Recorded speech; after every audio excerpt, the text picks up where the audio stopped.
Hello, you are listening to Ultra Q, episode 153. My name is Red. I am joined by Mel. Hey everyone, check out my, I think I'm gonna enter this, art contest. Yeah. Yeah, do you think they'll like it? Here's my piece. It's interesting. I think it's difficult to judge. You should buy my book. You should buy my book that contains advice on how to do better art than this. Also, as always, the red is flesh. This is an actual art from my current exhibit. So I see. I will be linking that description. Also joined by Brad. That pillow looks like it's gonna give you a world of neck problems. That's a slab. It doesn't look comfy. That's a slab. My first thought was like, are they just sleeping on a fight stick? It does look like it.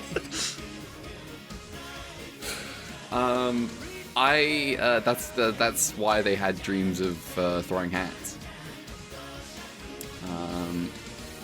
So yeah, we watched 3 more episodes of Gridman. Couple of crazy episodes in here. One of them, I'm like, this is dire.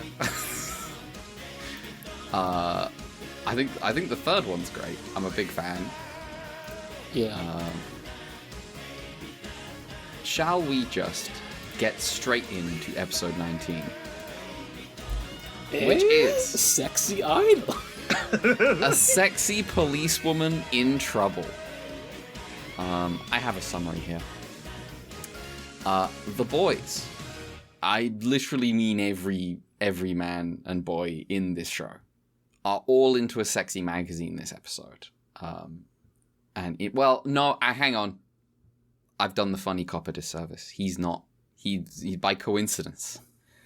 The boys are all into a sexy magazine this episode, and in particular, they are all fond of this one sexy idol, Reiko.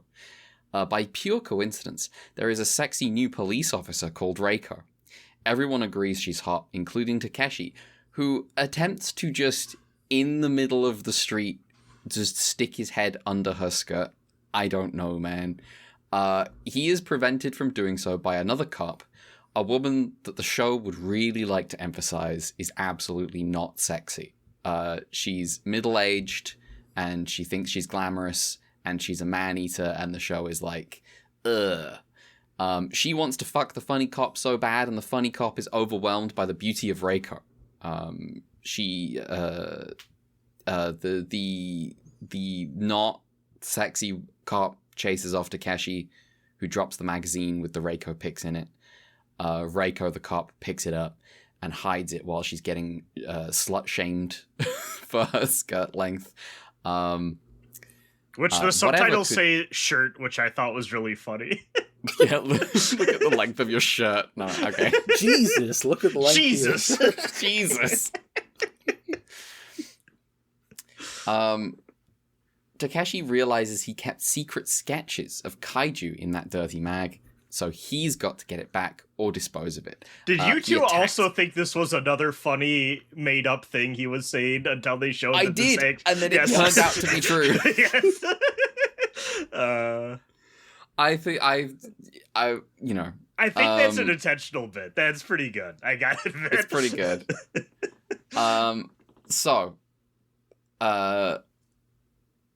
Takeshi, he's got to get it back or dispose of it, and he attacks a salon with mecha flame alarm, thinking that Reiko will be there, but instead the older woman is there. A failed attempt.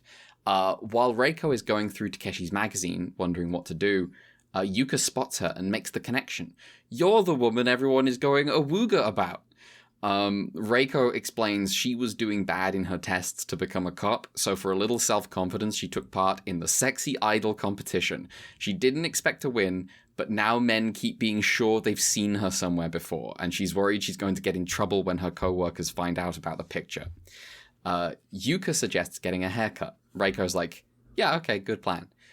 Khan Digifer tells Takeshi he's got to burn down the salon this time, and Takeshi is like, that seems a little much. There's lots of people there. Kandijva brain blasts him and makes Takeshi do his bidding. Mecha Flamelar attacks while Reiko and Naoto's mum are in the salon. While Reiko and Naoto's mother are in the salon. The funny cop shows up and tells Reiko to do her duty, because they're all trapped in there, and there's people in the machine, like the you don't it's get like them the gym anymore. scene for women. Yeah. Yeah, the funny cop shows up, tells Reiko to do her duty as a police officer. Her duty as a police officer is apparently to stand in the middle of the room and tell victims of the attack to hang in there while their scalps are getting hit with the danger to heat. Now, to be fair, yeah, are they wrong? Well, I guess they're not wrong. That is true. Gridman and co. Not in this episode, but they do defeat Mecha Flamelar and the day is saved. The funny cop finds the magazine and figures out who Reiko is, but keeps it to himself. The secret sketches fall into the trash. Now that Reiko has confidence in herself as a cop, she no longer worries about the photo at all. The end.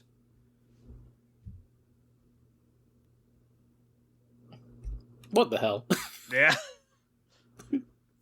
Yeah, not keen. Not one of Gridman's shining moments here. Why did Takeshi do that? Come on.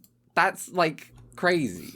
Also, like, the older woman cop is like, oh, she's so good. Yes. When it's like she's just a normal woman. It's like... she's perfectly... They just, like... And then they just make her vindictive for, like, no reason. Yes. Well, she's jealous. She's envious of Reiko's youth and beauty. Is the idea. Yeah. To the degree that the Ultra Wiki misinterpreted. There's a gag. There's like a perfectly fine gag in this episode where Reiko realizes that everyone's recognizing her, and so she shows up to work wearing a face mask and sunglasses. And the funny cop is like, why the hell are you wearing those? And she's like, oh, it's because of all the pollen and stuff. And he's like, but it's not the season for that. And she's like, oh, it's different from person to person. And the Ultra Wiki summary of this episode is like, oh yeah, the other woman has made Reiko wear this mask and sunglasses because she's so envious. And I'm like, that's literally not what happens in the episode. You're making things up. Yeah, I think the episode is very mean-spirited towards this other woman, and they've just got all this, like, every man reacting to Reiko, like, oh wow, she's the most beautiful person. Here's the thing, there is a gag about this in episode 3 that's really good. In the third episode, in episode 21, sorry, where all the boys in the Naoto household are all hypnotized by the voice of the woman on the advert. Yes. And meanwhile in this, it's just like everyone is like, they look at Reiko and go, oh, and then they look at the other woman and go, ugh, and it's like, this is a whole episode. You did a whole episode just doing this.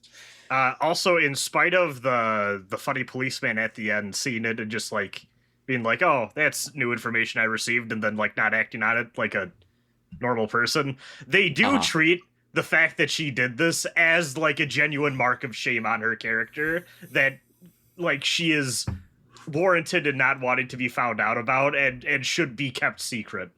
Instead of just being like, hey, people have multiple sides of themselves, and that's totally fine. And, she's free to do whatever she wants. Yeah, they do treat it as less of like a personal embarrassment thing and more like this is like real stakes.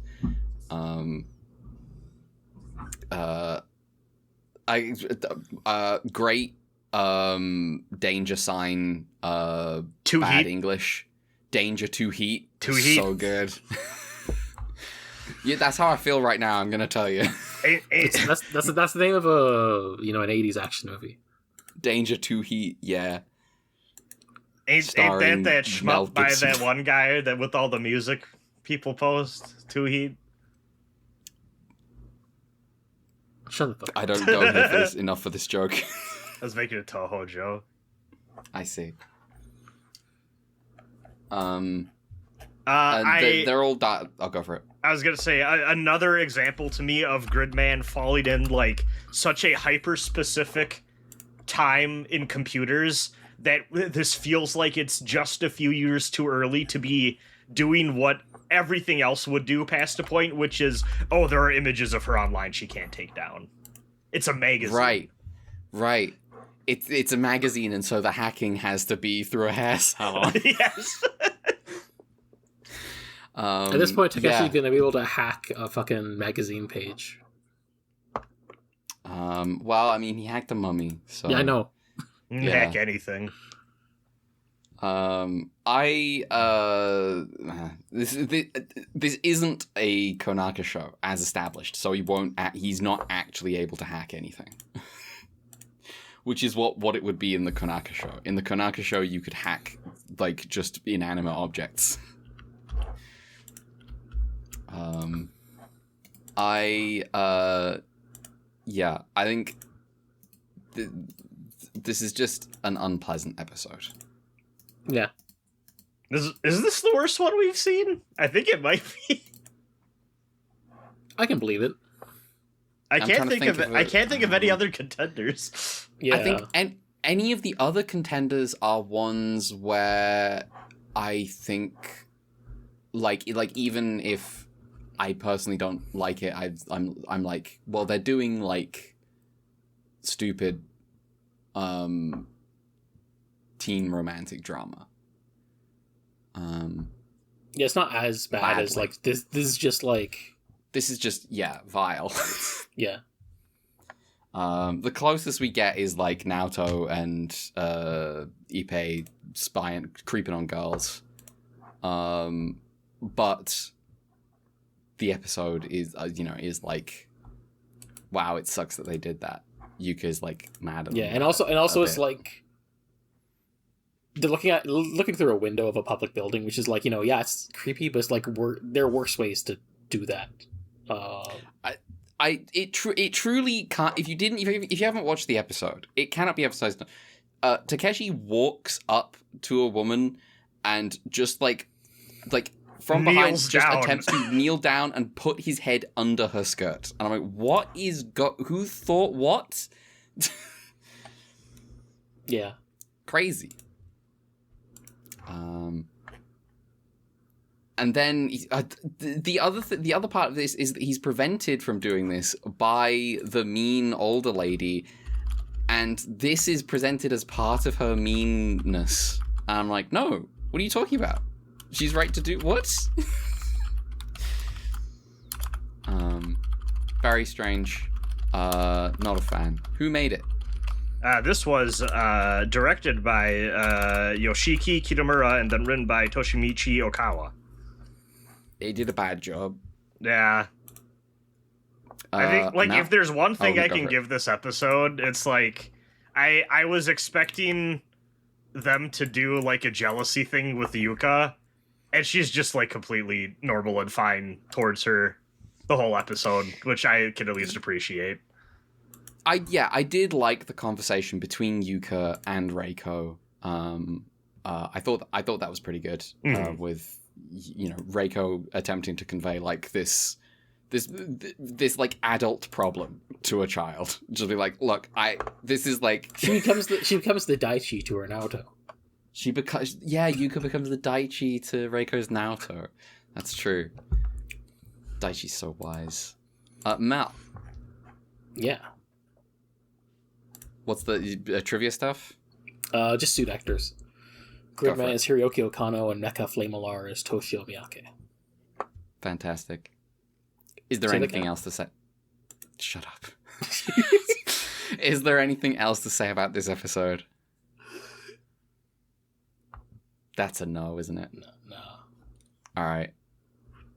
shall we talk about episode 20?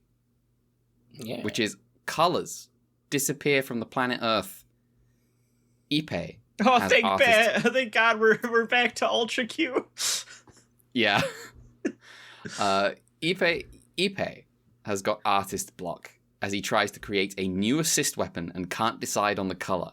Meanwhile, Takeshi submits CG art to a competition judged by famous CG artist Jiro. Jiro mocks Takeshi's art a little bit and says, hey, buy my book. And Takeshi decides, I'm not just an artist. I'm the greatest type of artist of all time. I'm a misunderstood artist. And he's going to have his revenge on this Jiro character. I have one side note before we get too far. Yeah. As part of the contest, they reveal that Takashi is 14. Now, I don't know if they said the exact ages before for the cast. We have previously been assuming high school. These might be like junior high. This might be middle school. This is like middle school. This has put everything to like I'd say 2 years younger than I was expecting them to be. Which I mean, it makes sense. They're hiring a little bit older, which like is normal for shows like this, right? But I'm just like, oh, okay. Some of the problems the characters are facing does maybe feel in hindsight a little more like, I guess, like, I don't want to say sensible, but yeah, reasonable for that age group. You're searching for any word that isn't, like, realistic. Yeah. to talk about Gridman. Yeah. Whomst among us hasn't had to deal with the mummy incident? Yeah, exactly. I had to deal with one yesterday.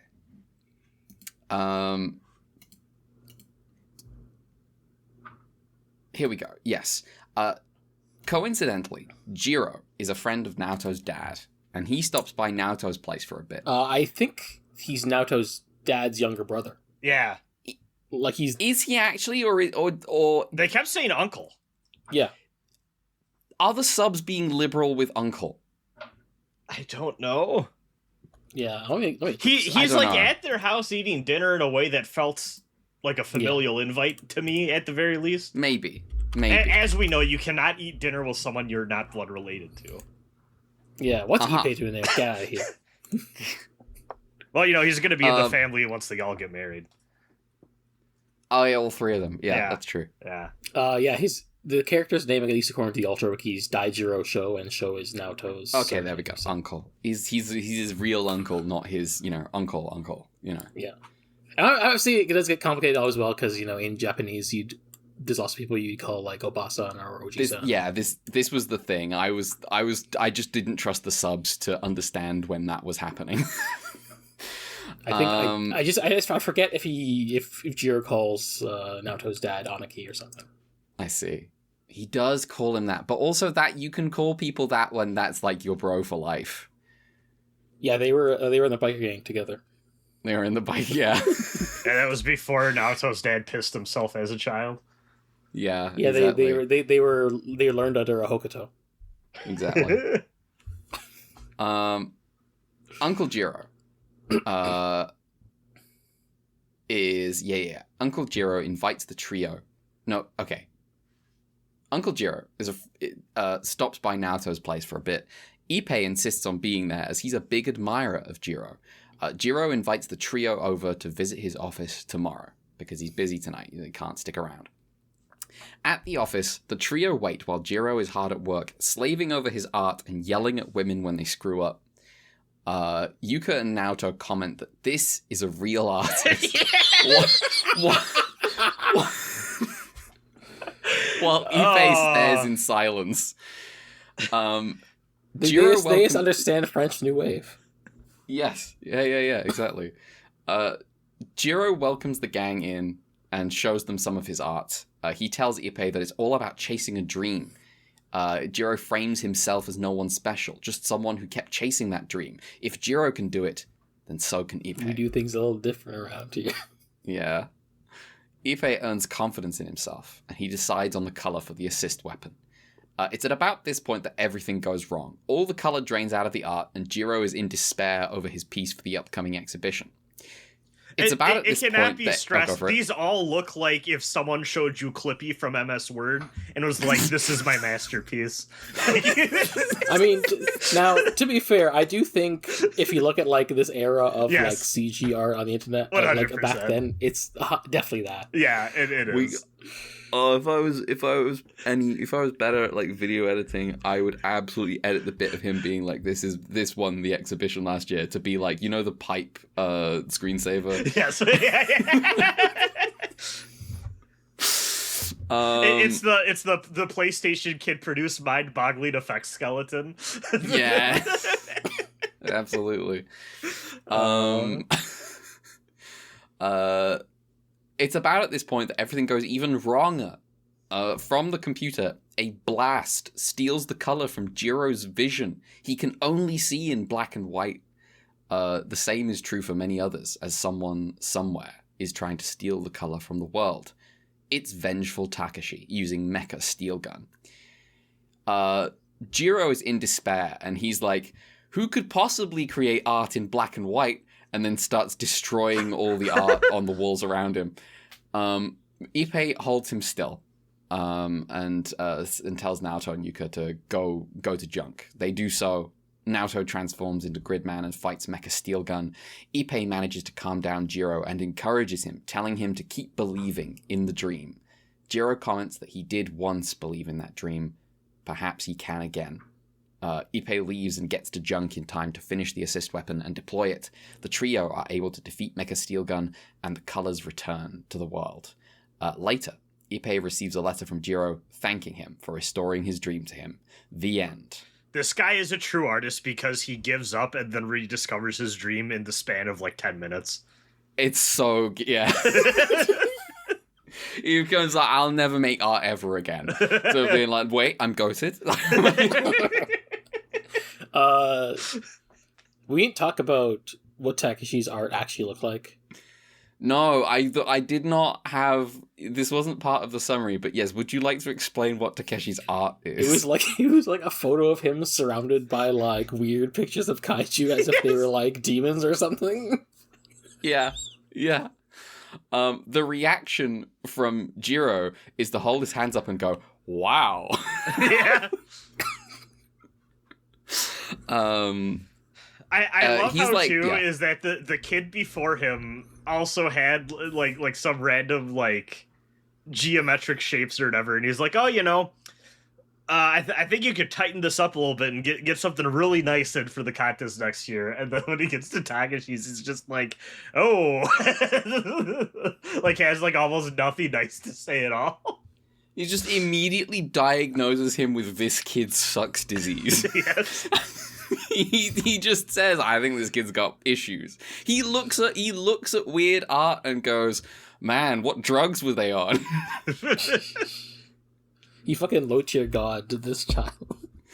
And then said, buy my book, maybe you'll be better at it. But to be clear, he's doing this in like a super condescending way, in like a way that's like really like talking down, like as though he's giving Takeshi good advice. It's like classic. This guy is a classic type of asshole. As we find out at his workplace. Yes. The moment I think it's interesting that this isn't presented as like this is simultaneously I don't know. So it's not addressed by the episode as like a problem that he just yells at his underlings. But it is characterized as a part of like this guy's current issue where he's like he's lost some whimsical part of him, and that he's kind of in it for the prestige at the minute. But again, it's not directly addressed, and so instead we get like he yells at these two women, and then Yuka and Naoto are like, wow, he's like a serious artist, while Ippei watches in complete silence, and we don't get to know what Ippei thinks about that specifically. but it is Ippei that's the one that's like, you can't fall into despair like this. So I think the episode is a little more interested in this idea as like an issue than maybe it's obvious, but also it does, it's not very explored. We just get that beat, and then we get like he falls into despair, and then Ippei says, "Don't fall into despair," and then he says, "You're right, I shouldn't fall into despair," and that's kind of it.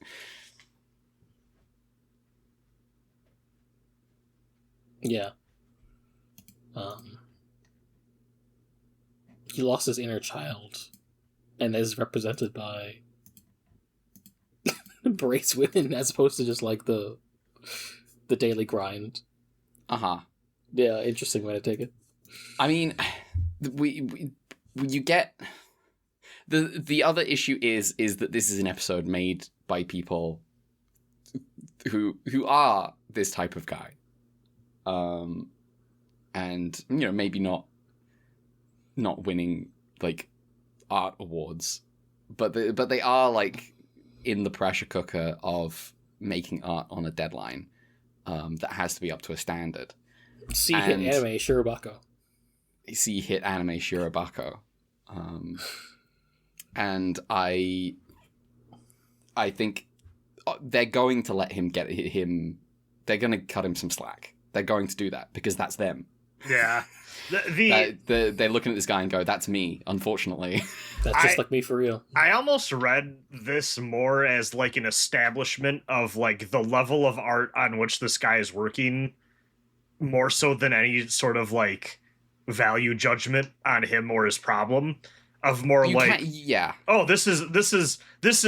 I think to them they're like, oh, this is just normal at a certain level of professional that this guy's working at, right? Was kind of how I took it. Yeah, I mean, it's definitely. I would say that read is definitely maybe even more possible than mine. I'm just kind of like, I found this one little eye of the needle I'm trying to get through here, where I'm like, maybe I can find something interesting here. But yeah, this guy sucks. Yeah. IMO. But have you seen his art though?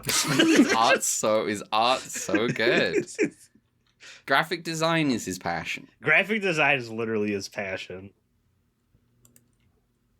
On the one hand, I do, color, extracting the color from the world, and this artist reacting badly. I do think that's fine. But it was a little funny when I'm like, some of the black and white is like a great aesthetic though.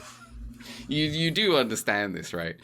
But yeah, this guy very much is working with color all the time. Apparently that is the nature of CG art. I've got to say, the era is interesting here, where someone is like, "Oh, I submitted CG art to like an exhibition." And I'm like, I guess that used to happen.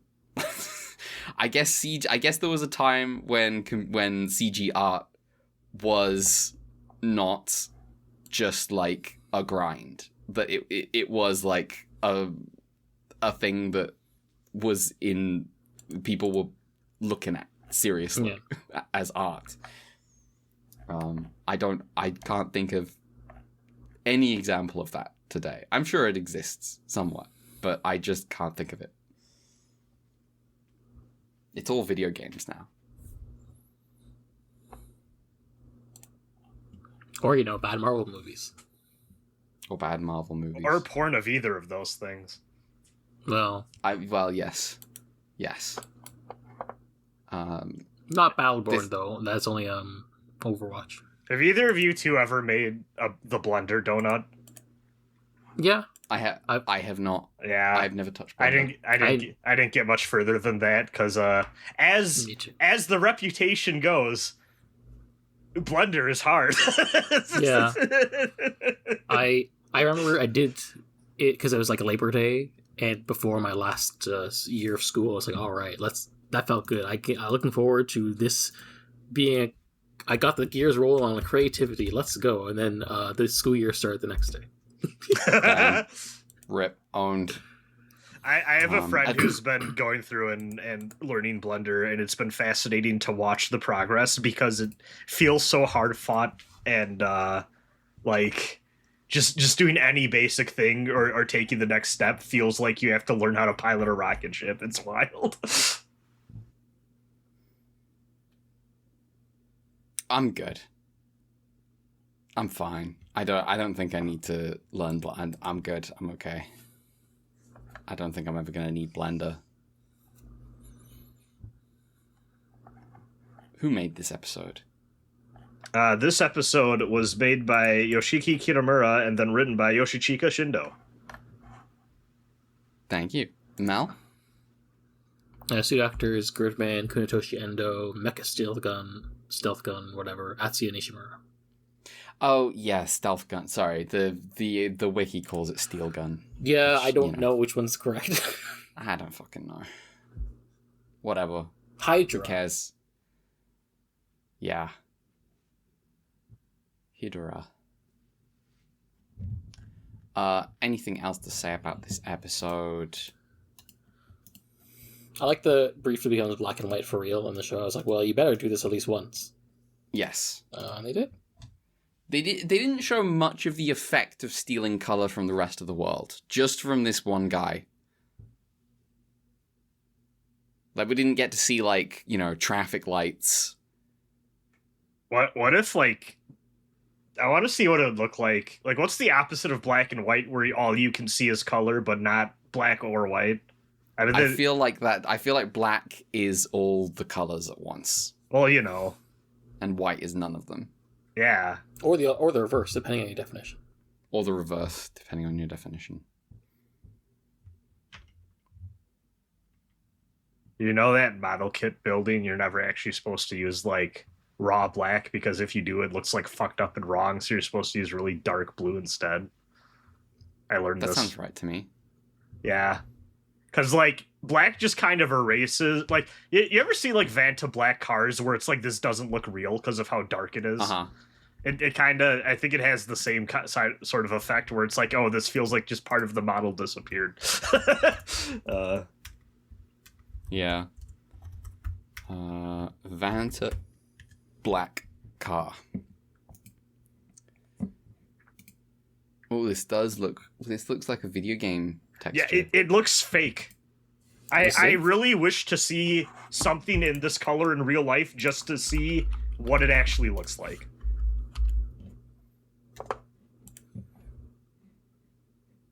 Jesus. Yeah, like, it's so flat. What? That does look fake. What the hell? Crazy. Very strange. It looks fuzzy. It looks like if I stroked it, it would be kind of fuzzy. The invention of fuzzy cars. This is my next big scheme. Hold on. I'm gonna look up fuzzy car. Yeah. Oh. People have beaten me to this. Of course I have. These look really unpleasant. I'm looking up fuzzy car. Audience hostile podcast. Oh my god. There was a robot in Robot Wars called Dietor. Was it fuzzy? Irish team. It had... Let me find Dietor.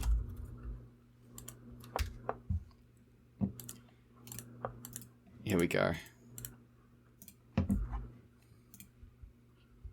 I want to be clear. What? This robot was in, like, all of Robot Wars. I think it won maybe, like, one fight. Well, it looks like a lunchbox someone put, like a bucket in front of, or whatever a scooper thing is called. everyone loves Dietor. Everyone loves Dietor. Is this the Haru Urara of... Absolutely, this is the Haru Urara of Robot Wars. Okay. 100%. But what if people loved to see Haru Urara get set on fire? They should make like they do. Make like a comedy of like a comedy podcast of this thing, Haru Urara and Hulkenberg. Yeah. Let me find known in full as Dietor, son of Nemesis. I assume Nemesis was their preview robot. Oh, their team Nemesis. Okay. Dietor was especially famous for its flammable polka dot fur, which it shared with its predecessor, Nemesis. To entertain the audience, Sergeant Bash was often put into the arena during its battles. Robot Wars had house robots in the corner, and if you went into the corner, they could attack you. And they were way bigger, more expensive robots made by the show. And Sergeant Bash had a flamethrower. So there we go. Sergeant Bash, and yet he uses a flamethrower instead of a hammer or something to that effect. Yeah, well, he's military. Okay. And they can't have a gun, so they have a flamethrower. I hope everyone enjoyed the Dietor Quarry.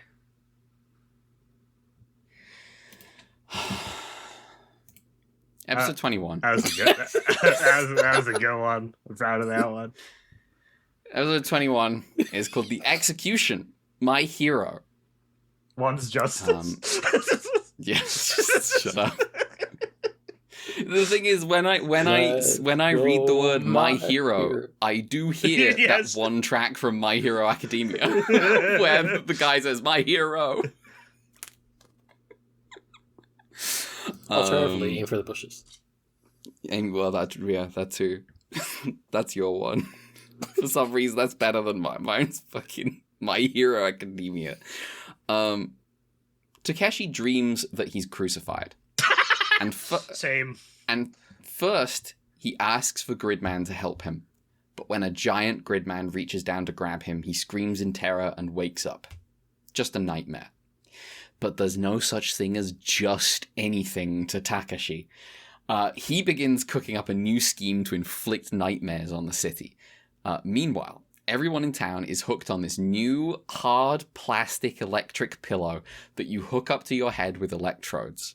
It's supposed to give you excellent sleep, and it seems Naoto's family are the last among their friends to get them. But when they go to sleep, they all find themselves sharing a dream. Not just any dream, a nightmare. A water faucet spits fire, and scary clowns mob Naoto, Yuka, and Ippei and their parents. They've all gathered into a group. What's going on? Well, naturally, Takeshi has hacked into the electric hard plastic pillows and and has put the city into a nightmare from which they will never wake up. The families of our heroes find a crucifix. Nearby, Takeshi is wearing a mask and wielding a whip, and by his side stands Khan Digifer. Obviously, nobody clocks that this is Takeshi because he's wearing a mask. Takeshi and Khan Digifer mock the heroes without actually knowing that they're the heroes, and Gridman appears on the crucifix. Naoto, Yuka, and Ippei try to save the dream Gridman, knowing it's only a dream, but believing it's the right thing to do anyway. Well, that's Naoto's words. They're fought off by the scary clowns, and Naoto is injured. In the waking world, we see Naoto's injury for real. If you die in the dream, you die for real. So true! The real Gridman needs to deploy to defeat the kaiju and undo the pillow hacking, but he can't do anything without Naoto. He uses a special move he's kept secret this whole time. Grid Kinesis. He projects energy into the dream, saving the trio from the scary clowns and giving them a way to wake up. Naoto promises to return and save the dream Gridman. And then the trio wakes up and heads to Junk. Takeshi and Khan Digifer don't really know what it means that these three kids have woken up.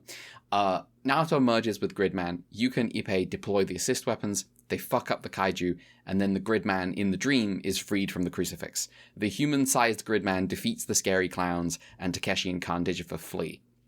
The hacking is fixed and everyone has peaceful dreams. In the morning, everyone finds it weird that they shared a dream, but not so weird that they want to figure out why. Naoto, Daichi, and Dad all agree that Gridman was cool, but Daichi also thinks Naoto was pretty cool too when he tried to save Gridman.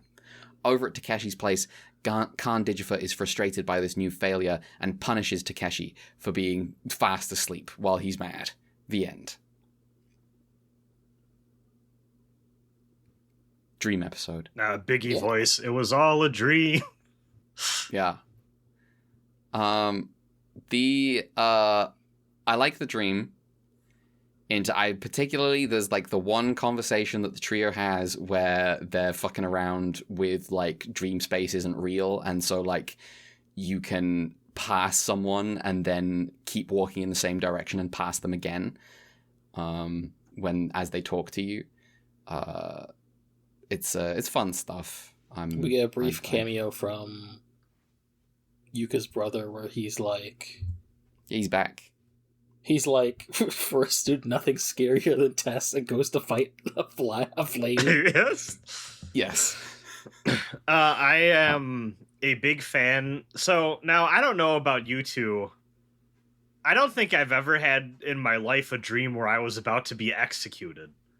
I feel like this is a wonderful look at Takeshi's mental state at the beginning of this episode. I realize this may come across as heavy. I've had that kind of dream. Damn.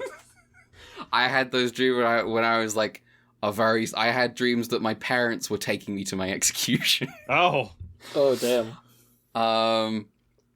It was a frequent for a while. Anyway, I had a recurring nightmare as a child. So actually, I'm assuming both of you have seen Cell use his tail to suck people up. And yeah, I still thought that sentence was going somewhere else. Yes. Yes. Okay. It's horrifying when you're a tiny child. I had a recurring nightmare about Cell killing everyone I knew and loved when I was a child. Uh-huh. Well, that's what he would do. He would. That's the problem. We gotta kill that guy, Goku. We gotta kill that guy. He's not gonna deny this.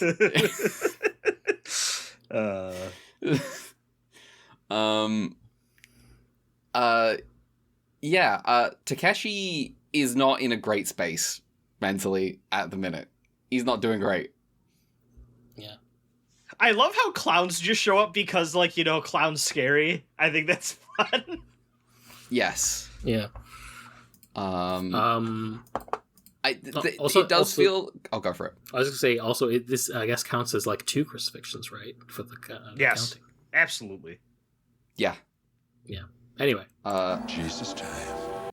Thank you, Mel. I'll be sure to put in that Jesus time. Jesus. Jesus. I love the initial Takeshi dream because he calls for Gridman's help and then Gridman's terrifying and he doesn't want help anymore. It's like he's meeting Ultraman for the first time. He's a real Luciferian figure, this Takeshi. Yeah. It's not like extremely it's not like extremely impressive or anything, but like they're doing it. They're really doing it for the first time ever. He's like, Gridman, I need your help. And Gridman's like, I saw what you did 2 episodes ago. He's like, no, that was a different writer. That was a different writer. calling the story Paradise DOS. Oh my god. Thank you for the title. And also just the immediate aesthetic of Takeshi in the dream, the weird coloration of the scene, and just Gridman, him being so small and Gridman trying to grab him in his hand. Now they do the stereotypical like Mexico filter at the end. Yeah, Like- so it was like now the dream is a pleasant dream and everything is covered in like the piss filter from Deus Ex. Yes. They were anticipating the 360 era, is what it is. Yeah. They were like, we dream of the piss filter. ScreenX, augment your dream. David Bowie Yeah. voice. We live inside of a dream.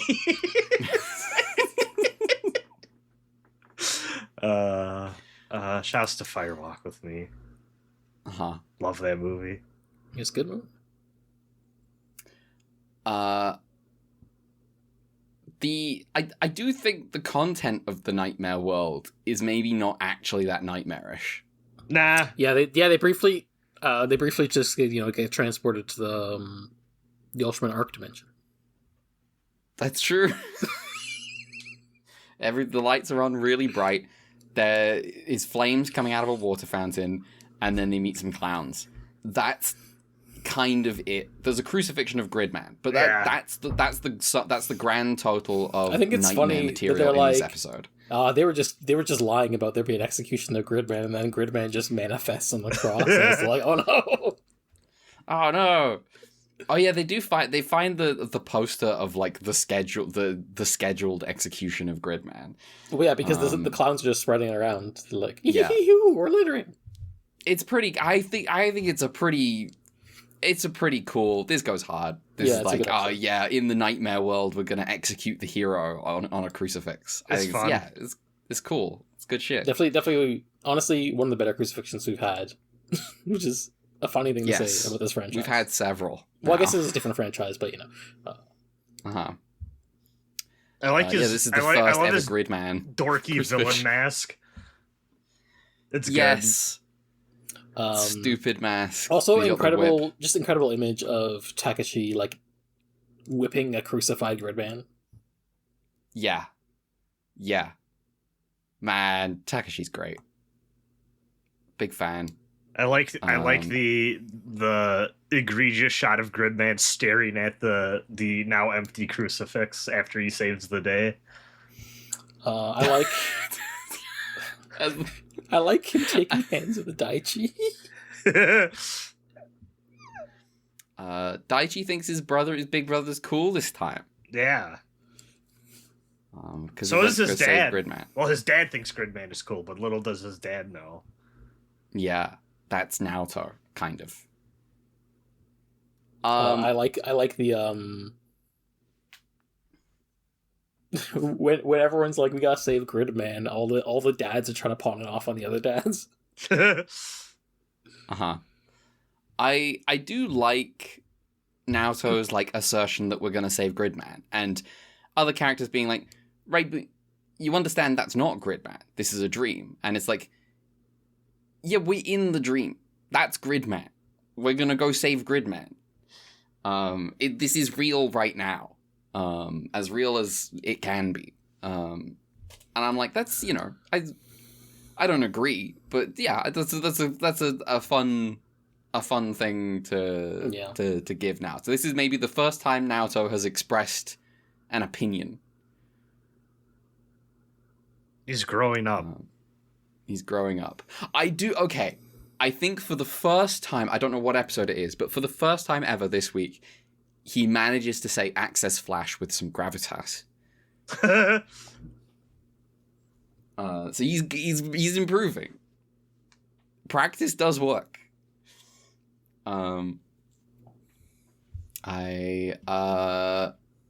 Okay, we didn't mention the opening gag in this episode we mentioned previously. Oh, sexy commercials. The sexy commercial, the lady talking about, oh, this pillow, it'll help you sleep in her sultry voice, and all three, like Naoto, Daichi, and the dad are all at the breakfast table just watching, and like Naoto's got like a piece of toast in his mouth, and they're all watching unblinking, and then the commercial ends, and they immediately snap back to reality and go, yeah, tasty breakfast. We should get one of those pillows. I think the funny thing is actually the mom who like suggests, like they're like, Ma, no, and then the mom's like, I think we should get the pillow. Yeah. She was watching it on a different TV in another room. Of course. Of course. They're the last people in the whole fucking city to get these pillows. Yeah. There's Loki. Let's Loki a Sailor Moon plot. And they don't look fucking comfy. So I think you gotta put electrodes on your head. Yeah, I had a couple months ago. I had like a sleep test, which involved putting a bunch of that shit on my head and stuff. And let me tell you, apparently I got only 1 hour of sleep total through micro sleeps because I didn't even know I fell asleep because I was that uncomfortable. Damn. That makes sense. Well, yeah, it's not comfy. Somehow this was supposed to help me figure out how I was sleeping. Well, I slept like shit. What do you think? Yeah. Strapped a bunch of stuff to my head. Yeah, I think it's cool when Naoto's like, Gridman, we'll save you, when he's like, the real Gridman has contacted him and given him the energy to leave the dream, and he looks at Dream Gridman and says, "Don't worry, we'll save you." I'm like, that's some real hero shit. Good job, Naoto, you did it. Just getting there. This show's pretty good. This show's pretty good. Quite like this show. What was it? What was it? I forgot. Oh yeah, I think am I remember correctly that like Dan used like some sort of ultrakinesis when in Leo at some point? Yes, all the time. There was a point where he was using that ultrakinesis like every other episode. Oh yeah, because weren't they like, oh, but it's shortening his total lifespan? Yeah, and I'm like, why isn't he dead yet then? I love fucking using it. I love the shortens your lifespan thing because that is like tailor made for writers to not ever have to actually deal with. Oh, you mean like the color time? Yes. Like even more so because I feel like that threat can like linger. That one's like, oh no, this guy's gonna live to 82 instead of 84 now. Ah shit. I'm sure the show will absolutely get to that point and touch on this. So note for writers, when something shortens your character's lifespan, it should kill them before the end of the show. This is a good premise for like. Usually, you just do that with like fake anime daisies. Yeah. This is gonna be my entryway into like the slop light novel thing of like, oh no, I'm 40 and I kept using the thing that reduces your lifespan. I'm gonna die in a year. Oh, and now you got to do your bucket list. Yeah. And then you die and get reincarnated with all of your stuff. Yeah. There we go. That's the sequel. That's Anyway. And then everyone will be like, "This is a masterpiece." Yeah, they're gonna be like, "This is right there with Dungeon Crawler Carl is one of the best things I've ever read." That's what people are gonna say about what I write. Yeah. Man, I realize it's going to happen one day. It can't be far away. Someone is going to recommend Dungeon Crawler Carl to me, like face to face. It's going to happen. I don't know what I'm going to do. When it happens. I had a coworker recommend me Fourth Wing last week. Lol, I think that's better. I don't. Yes. Oh no, it absolutely is. I do think that's really funny, but at least anyway. I'd take all of that over this lit RPG bullshit. Yes, absolutely.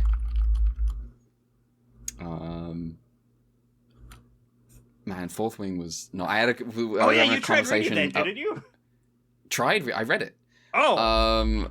I thought that was the one you gave. What was the one you gave up on? There's another one you gave up on. I thought. There was one I was going to give up on, and then I didn't. I just kept reading it, and then I finished it, and I was like, I don't even want to. I don't care. Oh, okay. But Fourth Wing, there was a conversation that happened at work where someone was talking about like fantasy novels or whatever, and the subject came up of Fourth Wing, and then I didn't know that was what was happening. So I overheard them talking about fantasy books, and I was like, What are you talking about? Oh, and no. and then my friend in that group looked at me and said, we're talking about Fourth Wing. And I said, I've read Fourth Wing. And the reaction was so funny. They were like, have you? And I said, yeah. And then I paused for a while and then said, I didn't really like it. But it's just... Everyone's coworkers are talking about Fourth Wing is what you should get from this, this podcast.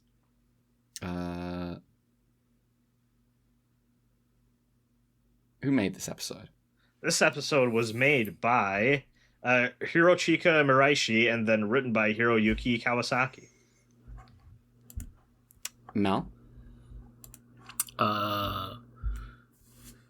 This suit actors this episode, the real Gridman is Hiroki Okano, Dream Gridman Akira Ohashi, and the new kaiju, Dazzleba, suit actor Toshi Miyake, was made from modifying the Terragaia suit, specifically the head and arms are new. It makes sense you get a different Gridman, a different suit actor for the Dream Gridman, because it's a different set of skills. He is doing Kamen Rider Sentai shit. Yeah. Oh, yeah, that reminds me. They announced Reiwa, Tom, and Jerry. Yeah, there's a new... Hold on. Have you seen the official announcement? Yes. I've seen the official announcement. I just need to highlight this specific thing from like the English official Kamen Rider account. The next chapter of Kamen Rider is about to unfold. Meet Kamen Rider Myth, pronounced mice. Yeah. That's how that works. I did like the hand-to-hand, smaller scale fighting this episode. Yeah. It's nice we often do. It's... I think I have, unfortunately, just come to... If people are going to throw hands, I do like the personal scale more than the big scale, but, you know... Yeah, unfortunately, we didn't do a Super Sentai podcast. I quite like the big scale, but because we watch so much of it, it does need to be interesting. I've quite liked Gridman. He's got some spin kicks. He is on that Spinzaku routine. But some of them have been like, what's this? I am unfortunately... Sometimes you get like, go for it. I feel like I am unfortunately at the point where I'm a little tapped out of the action sequences, with the one exception being when they get like the fake gun effect of that one tank where it just like feels like it's shooting a million bullets. I do kind of pop off. They never do anything, but it looks cool. No.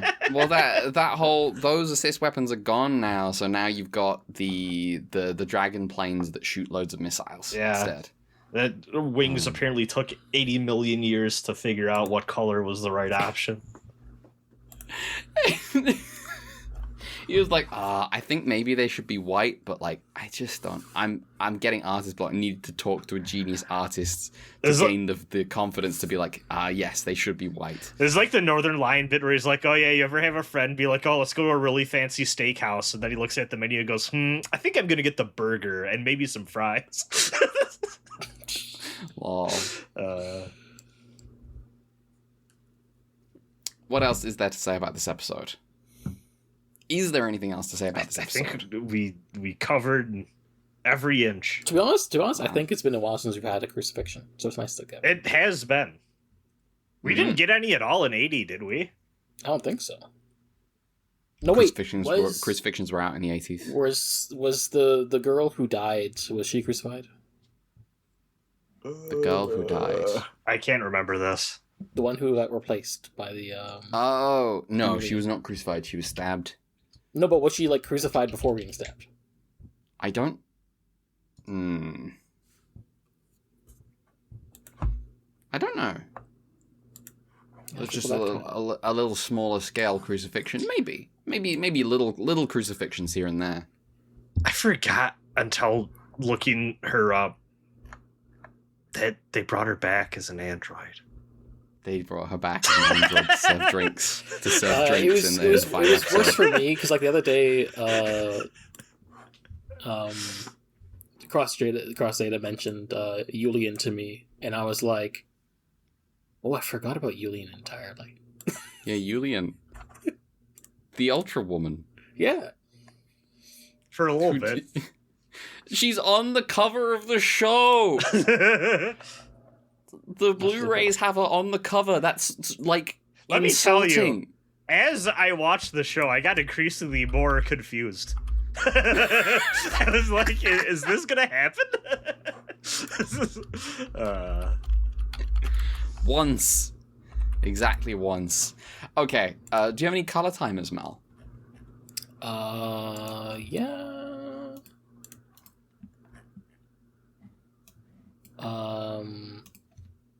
Episode 19, 4 minutes, 31 seconds. Episode 20, 6 minutes, 5 seconds. Episode 21, 3 minutes, 43 seconds. And for completion, the Dream Gridman is 10 minutes, 25 seconds, even though I don't think it counts. Nice. Alright. That's going to be Gridman for this week. Join us after this short musical break. We'll be talking about anything else.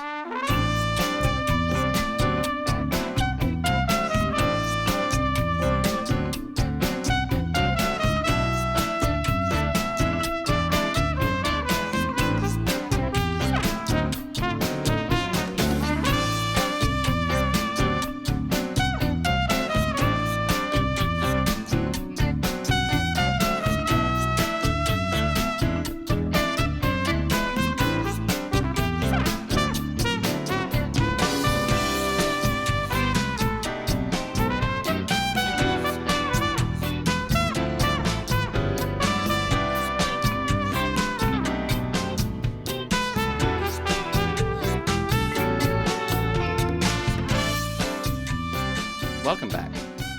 We're here to talk about anything else. Who wants to go? I have one thing. Do it. I watched Fury. That's the tank movie. That's the tank movie. Have either of It's you like two a tank seen movie. Fury? No. I have not seen Fury. That is a miserable film. Like, good miserable, but like, holy shit. I have known about this movie for years, and it was just one of those things, like, yeah, I'll get to it one day. And then, like, I think literally what happened is I turned on my TV, and it was just, like, one of those, like, oh, watch for free, like, whatever, like, pop-up things. And I went, fuck it, I ain't doing anything else today. So I watched Fury. This is a movie starring Brad Pitt, who is the commander of a tank crew, right towards the final months of World War II in Germany. The majority of the crew has been fighting like since like the African campaign of the war. And they're tired. They've seen some shit. They get a new guy who is played by an actor. I don't think Logan Lerman, who I don't believe I've seen in anything. Oh no, he's in The Butterfly Effect, which I have seen. But oh wait, this motherfucker's Percy Jackson from those terrible films they made. Never mind. Okay, I have seen this guy in things. But he is like the wide-eyed, like, young typist who was supposed to be there as like a supplies logistics like guy, who has now been told that he is going to be replacing the secondary gunner in this tank crew because the former occupant died. And is a movie. It's I don't know if I want to call it like a coming of age film as much of a loss of innocence film. Of this guy who extremely did not think he was going to have to be actually shooting people, being basically pressured by everyone around him into actually fighting and participating in the war and killing people, as he extremely is reluctant to. I think this is, in a lot of ways, I think this movie is people going, I kind of want to make Saving Private Ryan, but a little bit meaner, and maybe a little more honesty about the grand like maybe culling a little bit of the grand heroics of that, you know, that movie wants to do, as much as that's a film about like the horror and violence. Like there's also like a rah-rahness to it, right? The band of brothers, Saving Private Ryan era, golden generation idea stuff. Yeah, less of that. Yeah, there is a scene at the start of this movie where it's Brad Pitt basically tackling this kid to the ground, forcing a revolver in his hand, and he's like, killing people's real easy. I'm gonna help you pull the trigger together, and he's like sobbing and screaming like, shoot me instead of making me shoot someone else. And like he basically forces him and like strong arms him into shooting his first like captured Nazi. And it goes downhill from there. I actually think that the way they showed this guy getting comfortable with killing is done pretty well, because in his first actual battle, he's like clearly trying, but like is hesitant to actually go through with it. And then they get to a sequence later in the film where they burn out a building and a bunch of Nazis run out on fire, and seeing them burn alive, he decides to shoot them. And it goes kind of unspoken, but like it's clear it's like he wanted to put them out of their misery. But at the same time, he got real used to feeling, you know, what it is actually like to pull the trigger and watch someone drop. And it keeps going from there. The rest of the crew are just awful, awful people. There's one scene I've known about, I think is kind of infamous in this movie. In the middle, where Brad Pitt and the protagonist basically go into a German woman, and I think it's her daughter's house, and like there's a very coerced like sexual sequence I see. that is played as like a dark sort of like, it's like a weird dark like, oh, these two teens are deciding like, you know, we're only going to be alive forever for so long. But also, like, Brad Pitt is making it very obvious, like, you take her into that bedroom right now, and it starts off very, very reluctant. It gets fucked up. And there's a really great scene. John Bernthal's in this movie is just an absolute shithead piece of shit. He gets a really good scene towards the end where there's a point where he and the protagonist are in a building together. And like they've been clashing the whole movie.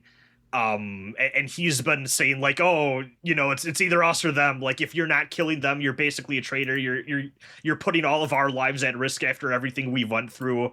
You're a fucking coward, you know, maybe using stronger language than that, and all this other shit. And then when those, and I should say, this is in front of the squad and Brad Pitt and everyone else. Then there's a part of the movie where Brad Pitt's like, hey, you two go into this building, see if anyone's alive or if like there's any danger in there. And they get a quiet moment to just talk. And the protagonist thinks that he's about to like fight him again. And John Bernthal just looks at him with like puppy dog eyes. And he's like, honestly, man, I think you might be the only good person in this tank. And I really actually admire you for that. I think the rest of us aren't good people, but I think you might be a really decent human being. And like it just completely disarms the protagonist, and he's like, oh god. And they then do the big Saving Private, like, oh, we're gonna defend this position no matter what. And shit gets rough. But yeah, very I liked it quite a bit. There is a lot of this movie that I think works because our Eisen protagonist is coming into a group that clearly has a lot of history and a lot of trauma behind them. And he's only with them for so long that he doesn't even really truly begin to have a grasp on these people until shit starts to go really south. Which leads to a lot of ambiguity in different interactions and conversations that I think it trusts the viewer to make up their own like readings of things in a way I find really fun. I think this crew is pretty good. This is also the movie where Shia LaBeouf apparently started to be a little freak on set for the first time. I think he fist fought 3 out of the other 4 actors he was in the tank with. I don't. This is 2014. I believe he was being a freak earlier than that. This is the first one I remember hearing stories about, at the very least. I see. This is also. I distinctly remember this being, because I believe this is, what was Suicide Squad? Was that like 2019, isn't it? Oh, was it that? That was 2016. Oh, wait, hold on. Oh, damn. That was 2016, and also I did not realize until right now the same director. Now, wait, what? yeah, David Ayer. Suicide Squad? Oh, I'm looking at the wrong Suicide Squad. Yeah, that's the Suicide Squad. Yeah, David Ayer. Yes. Now, I was gonna say both of these films I think were important to me reading news articles and going, I think method acting is a load of horseshit, because Suicide Squad has Jared Leto being an absolute fucking freak and pouring pig's blood on people to be like, I'm the Joker, baby. It's just not. It's real. It's just not that. Yeah. It's not that. Method acting is just learning how to like. There's various different, a bunch of techniques for like learning how to do faces and act. Yeah, it doesn't have to be fucking weirdos trying to I'm always in character. I'm the Joker, baby. Yeah. Well, the Fury version of this is Shia LaBeouf apparently refusing to bathe. And also the director made them, I think, spend 3 weeks all like sleeping in the tank together. Which I'm like, I don't think you needed to do that, man. No. I think that's stupid. I like the thing someone said once, like, well, you never hear about nice people doing method acting. You do. It's like fucking. There's just a lot of famous, like, very serious actors. When it goes bad, it's just newsworthy. That makes sense. Yeah, to me. sure. Yeah, I like this movie quite a bit. It's nothing fancy. I think it is the right tone of cynical I want out of a World War II movie. Is how I'd put it. I need to get back to my World War I in film experience. Yeah, I keep going to World War II things between this and IL-2 Sturmovik. You're a poser. I am a poser. Where the fuck is, your Austrians? In Austria, I'd imagine. Well, I guess that's true. most method acting is just what you would call acting. That makes sense to me. SpongeBob voice. It was a big deal. They're actors. When you get the Joker method acting, it's just acting.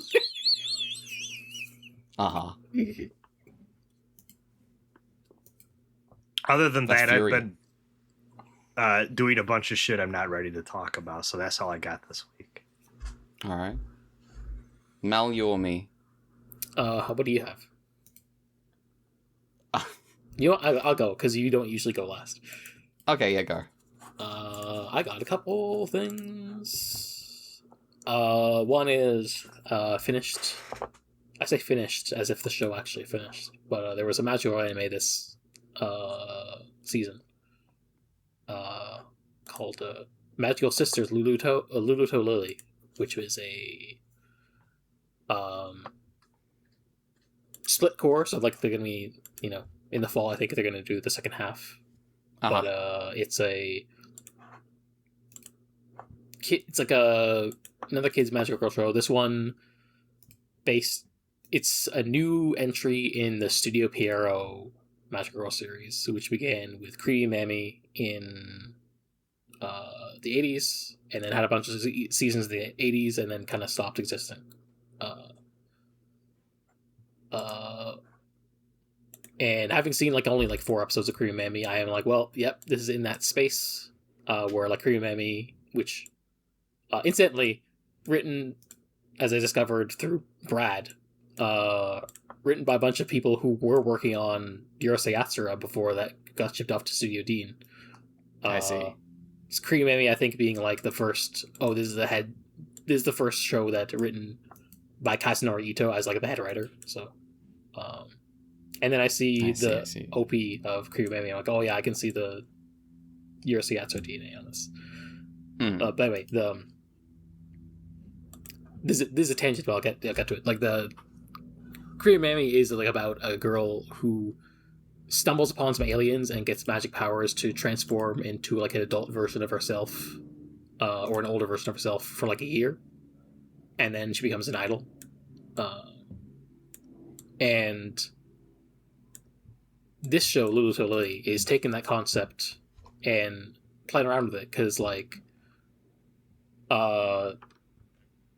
there's two magic girls, and they're both estranged sisters who are like, well, you know, they don't dislike each other or anything, but there's like weird awkwardness between them.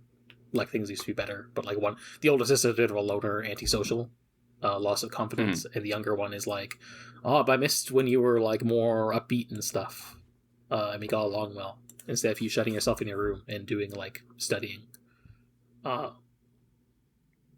And so the younger sister becomes an idol first, and this ends up incidentally leading to the older one being inspired by her idol form and becoming a magical idol herself. And so you have this situation where the two sisters are both magical girl idols, but neither of them know the other is a magical girl idol. I see. And that leads to some fun shenanigans and stuff, as they both end up joining the same quote-unquote agency. And also weird magic shit happens. Like there's a two-parter where they just go to a haunted house for some reason, and it's like, whoa, that's crazy. Are the ghosts real? Seems to be. Let's go! It's a show with magic in it, after all. Yeah, it was fun. It was nice. Also, part of the Creamamy template that got carried over here is like, also you'll lose your magic forever if you tell anyone the secret or something. So it's like, oh, you have to keep the secret. So that's also why neither of them talking, despite the fact they all they have a pair of cats that are like magical. Like no one raises any questions. But okay, it's fine. It's, you know, the genre. You got to work with it. Yeah, it was just a fun time that I recommend. It's like a good neat. It's neat because it's like, oh, it's a different style of the genre when like. Yeah. Most stuff, and by like most, I mean basically the soul thing is like Precure style, or as in Precure, just period. Because you know, last year we had show I still need to finish, but like we had Procession Orchestra, but that was still like doing the fighting thing. It was just like, you know, kids simple gear. Whereas this is like, you know, Magic Girl, but it's not like a combat oriented, which is like an older mode. More of like the 80s and 70s and stuff. With sort of like Sailor Moon in the 90s really making the fighting one more dominant, I think. So yeah, it was nice to like, this is a new one of this less commonly seen style. When there's already like, you know. Nice. Yeah, it's good. And I'm looking forward to the second half in the fall. Sick. Also, not counting this among my things, but like I did end up watching catching up on Precure, because now they're doing the mid-season cure. They're doing an arc about her. Yeah, I'm not caught up, so I don't know who it is yet. I know that they were doing a mystery. Yes, we're still in the middle of it. It's basically like there's 4 characters. And they're saying, hey, it's one of these 4 characters. We're going to have an episode about each of these characters. Can you guess which of these is going to be? And that's fun. It's such a good concept. They're having so much fun. Yeah. But yeah, it's been good. Also, the Detective Conan crossover, I finally saw that this past week, and that was fun. The way they managed to make justify Precure crossing over in the Detective Conan universe is fun, even if it's also like, well, unfortunately you aren't going to recreate Human Echo from First Principles by actually having... I see. But, yeah, that was fun.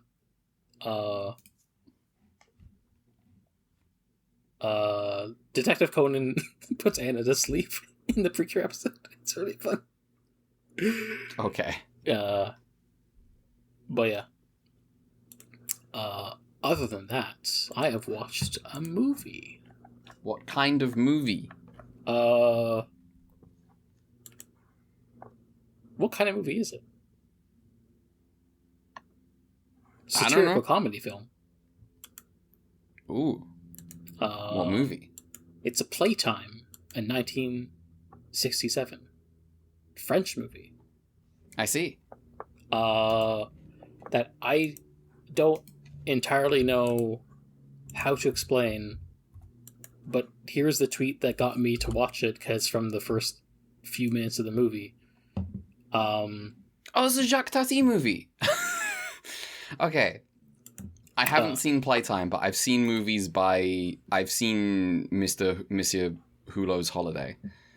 Okay, I was thinking I'd watch My Uncle at some point. I haven't seen the... Yeah, I should watch that.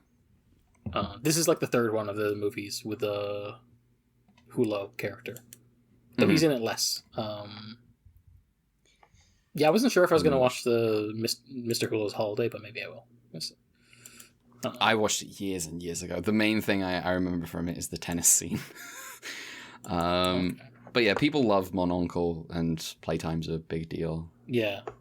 This one's interesting, because, like, I think, like, the thing that I picked up from osmosis, because it's my first time watching one of his movies, is, like, visual comedy over, like, not as much spoken dialogue. In this one, I think the gimmick, so to speak, is like lots of shots are like there's lots of things in the quote unquote background, and so I think I saw someone describe it as like a kind of Where's Waldo comedy movie for rewatches, where you're watching more things in the background because the camera's like it's fun. Yeah. Like, it's kind of like playing around with, like, oh yeah, you have, like, wide camera angle shots and lots of different things going on, and, like, technically one thing's in the quote-unquote foreground, but it's not really in the foreground, like you can see in this. Like, this tweet here saying, like, the first few minutes of the movie teach you how to watch the movie, and it's, like, the couple that's the focus is off in the corner, and meanwhile there's a whole bunch of stuff happening in, like, the background. Yeah. And the whole movie is basically this. The plot's basically about, like, as much as there can be caught, it's more like a bunch of vignettes. But it's basically about, like, it's a pastiche of, like, the modernization of, like, Paris in this era, where, like, all the old, traditional architecture and streets and stuff are being replaced by, like, quote-unquote modern, sleek stuff. And so you have, like, this... That like, French space-agey looking stuff. Yeah. And so, this apparently, at the time, the most expensive French film ever made, because he built a town, I guess, to film this movie, and bankrupted himself in the process, because this movie was not a hit when it came out, and was only sort of, like, beloved after the fact. That's what it's all about. Yeah. But, yeah, there's, like, all these, like, really gray block like movies. You can see it's like the interior here, and like you have and a bunch of American tourists coming to visit Paris and see the sights, except all the sights of Paris you see are none of the landmarks except in like reflections. Like you'll see the Arc de Triomphe for the Eiffel Tower in like reflections of windows maybe, but mostly all of Paris you see are these these gray towers, and then meanwhile Hulot is just like going around being lost because he's like not a city guy. Yeah. And they, a bunch of like vignettes happen there, like really goofy. Like the last third of the movie or so takes place in like a restaurant that is having its opening night, but the construction is not finished, which leads to a bunch of hijinks. And it's very good.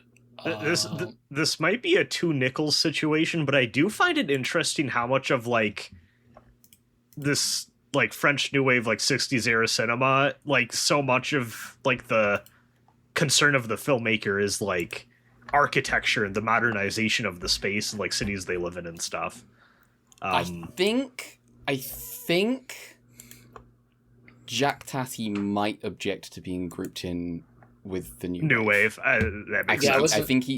I think he might actually be quite Anti. more conservative than that. I see. People love his movies, but I think he might be more like much more reactionary. Oh.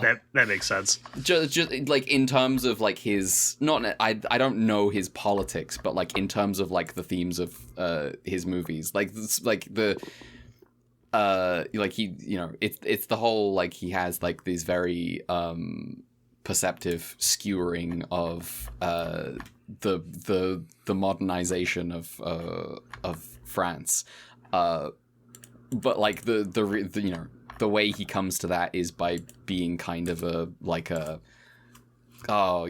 the good old days a little bit. It used to be better. One of my favorite like small short gags is like this briefly moment where like the American tourist, a character, is like in a tourist office where they're like people want to go visit different countries and see different sites and stuff, and she sees like these ads for like different places she can go on vacation. They're all like the same building in Paris but like relocated superficially to different. We do things differently here. Well, yeah, this is a fun movie. Would recommend it. I'm definitely like interested in seeing at least my uncle. I don't know about the other one, but you know, I should watch the other two movies. Yeah, because you know I've only seen the first one. yeah. I guess I can go backwards. Yeah, reverse chronological order. Yeah, but that's me. Nice. Sick. Well, I wouldn't say I've played in full 8 video games. 8? But I have interacted with 8. Okay. So I played we'll start from the top. Jazzpunk. From like 2014. It's like a comedy video game. Like made in Unity. It's a spy thriller parody. And everything's a stupid joke. Very fun game. Just as I felt like this game is maybe running a little long, it ended. I was like, good job. Well done. Nice. It was very quick. I had a good time.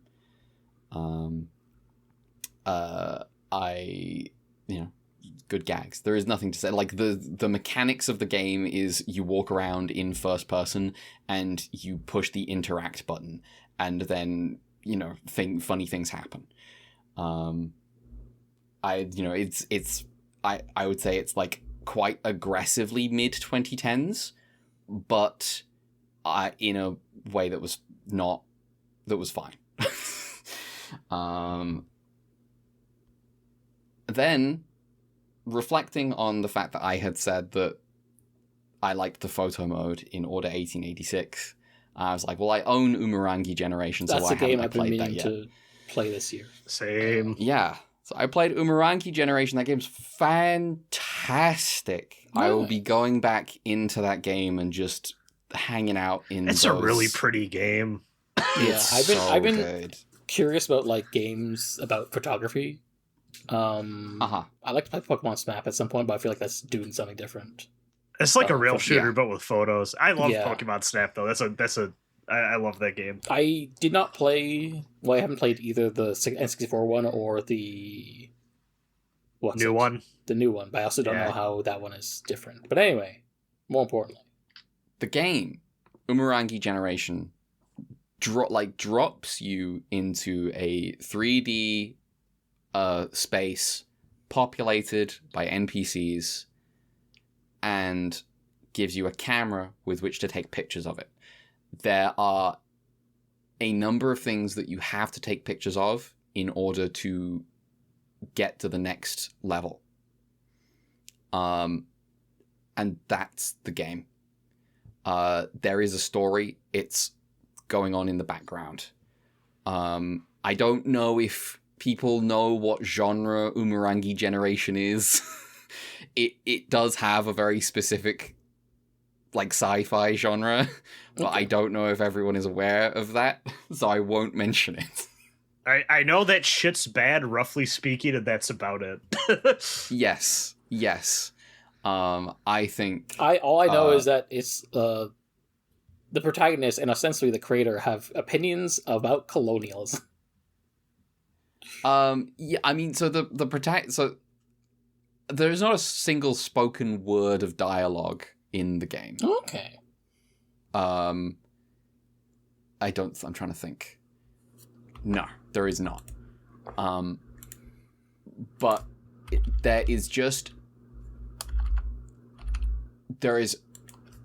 you clearly have some kind of job that is to take photos of things. I don't, there are some things you're not really supposed to. You get money deducted if you take photos of them, and sort of this communicates to you a little bit of like maybe who you're taking photos for. But there is a level of cynicism to, to the situation. I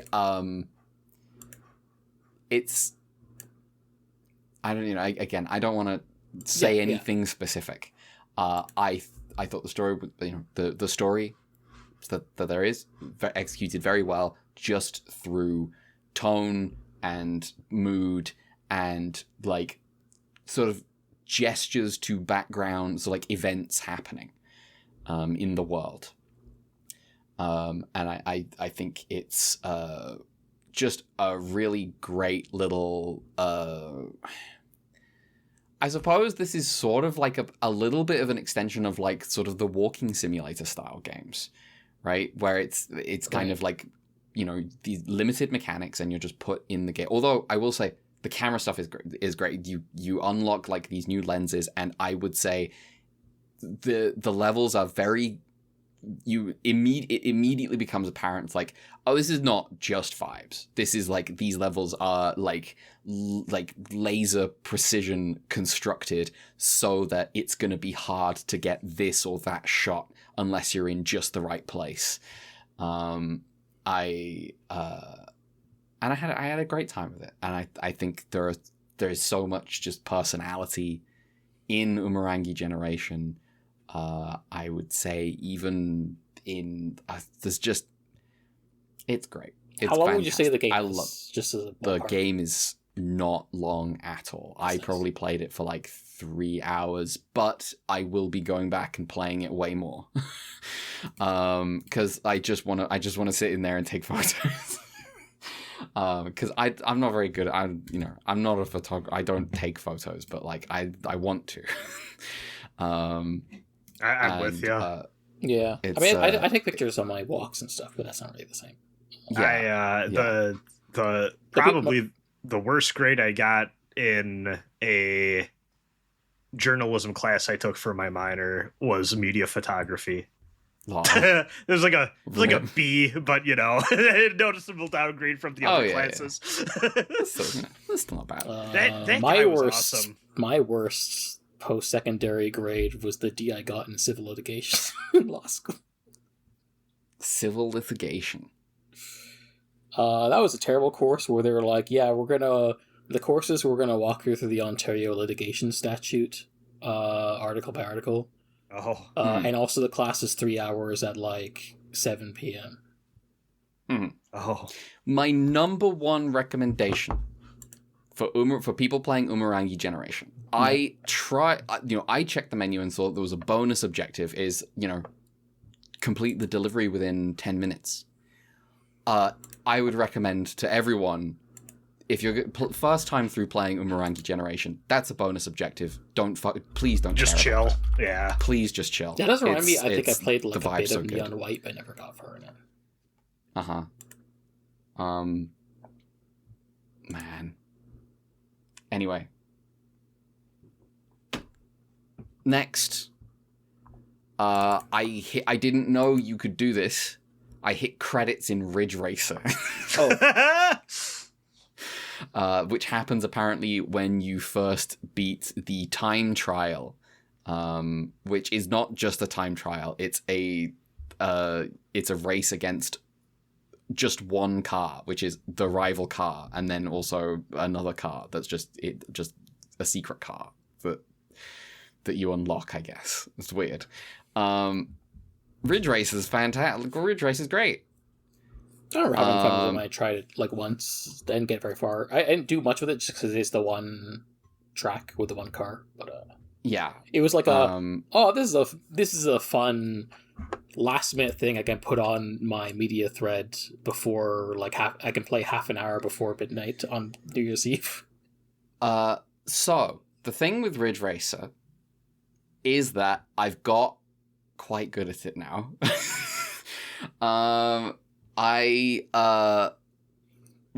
What I figured out, because for a bit I was like, sometimes it feels like the drifting is just random.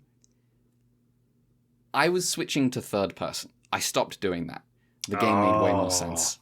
First person Ridge Racer. Holy shit. 1, it feels so fast. 2, I was like, well, the drifts aren't going to make sense in first person because I'm not going to be able to see where I'm going. The drifts make so much more sense in first person because you can actually understand why you've spun out. You can actually see, well, not all. Sometimes the drift is weird. But I've been playing Ridge Racer in first person. That game's sick. Ridge Racer Revolution is just Ridge Racer again, but now you've got like a rear view mirror. And it's on a different track. So I didn't play too much of that. I just played a little bit of that. I was like, yeah, this is Ridge Racer again. I kind of want to, there's sort of a main event at the end of this track, of like playing PS1 Ridge Racers that I want to get to. So I'm not going to hang around and play like Ridge Racer again. I'm going to move on. Can I guess what you did next? What did I do next? You got big mad and then decided to race. Yes, I got so angry. Hey, when I spin out and when I get when the other car bumps me when it fucking didn't need to, and I'm not in a car that has good acceleration, and they are, and I'm like, you motherfucker, I'm not going to be able to finish third now, but I'm 2 laps deep into the race. Verstappen. And I go... That's true. I should call my rivals Verstappen in this game. Every time that happens, I get tilted. When I catch myself getting tilted in Rage Racer, I say to myself, they call it Rage Racer, and it immediately calms me down.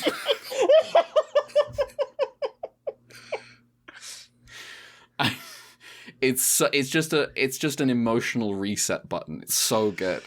That game's been pissing. I'm having a great time. It's been pissing me off. It's so much less arcadey. You could truly play this game, I think, without drifting at all, maybe. But I'm deep into the game. I'm onto Class 5, and Class 5 is kicking my ass. I can't afford to tune my Class 4 car up, and I can't afford the one Class 5 car that exists. And so I'm just... And, multiple times, I've been, 1 second off of third place, which would let me... in this, second race, which would let me, rank up. And I'm just, I'm getting so mad. I haven't finished Rage Racer. I think I'm going to, but obviously, again, there is a main event at the end of this that I haven't got to yet. I want to play Type 4, which is the game. Yeah, that game rules. But I haven't yet because I'm stuck on Rage Racer for now. I won't be stuck on it forever. I like Rage Racer. Oh, something I didn't mention about Ridge Racer. The rival thing. There's a rival in Ridge Racer. The game does not announce this to you. But, the couple of times I'm looking at the map on, while I'm racing, and I'm going well, there's a red arrow and a yellow arrow. Which one's me? And which one's the... And who is the other one? And I'm like, is the yellow... I think I might be the red arrow. Is the yellow arrow the person at the front of... the person who's in first? Well, no, because sometimes I'm ahead of the yellow arrow. And then I'm like, well, is it the rest of the pack? And then I'm like, well, no, I think it's different to that. And then...